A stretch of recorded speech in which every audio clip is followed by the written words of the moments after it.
Monday's elections mark the first time in 38 years Zimbabweans will not see 94-year-old Mr Mugabe's name on the ballot paper. Voter turnout in the presidential elections are expected to be high, with one poll by Afrobarometer indicating 85% of people are expected to have their say. President Emmerson Mnangagwa, 75, is the frontrunner with his party's ZANU-PF, which he took over in 2014 after Mr Mugabe was expelled. He faces opposition from challenger Nelson Chamisa, 40, and his Movement for Democratic Change (MDC) party. It was previously led by long-term Mugabe opponent Morgan Tsvangirai until his death last year. What time do polling stations open? When do they close?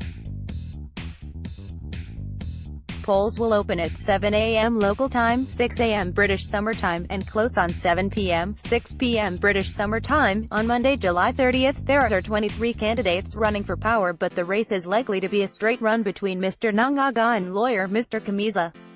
In a surprise move, Mr Mugabe has said he hopes his former allies in the military government will lose the election.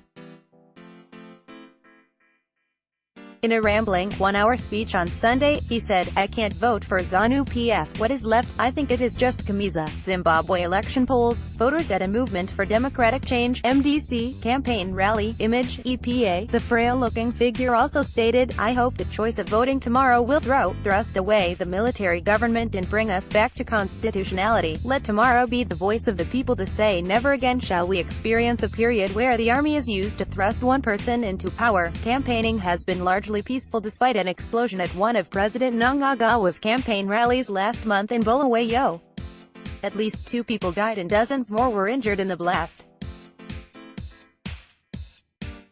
Zimbabwe election polls, presidential candidate Emmerson Mnangagwa and his wife Auxilia Mnangagwa, image, AFP, Getty. Zimbabwe election polls, MDC Nelson Chamisa is attempting to become Zimbabwe's youngest ever leader, image, Reuters. Mr Mnangagwa is the current favorite, having ruled since last November when Mr Mugabe and his wife Grace were thrusted out of power. He is known as the Crocodile for his ruthlessness and has been accused of the same war crimes as Mr Mugabe when he was his right-hand man. But challenger Mr Chamisa has been criticized as being too young and inexperienced for the role, according to some Zimbabweans. Voter Amanda Nash told the Financial Times, "He's too young for it. We need someone who has been in government for some time to sort out our problems."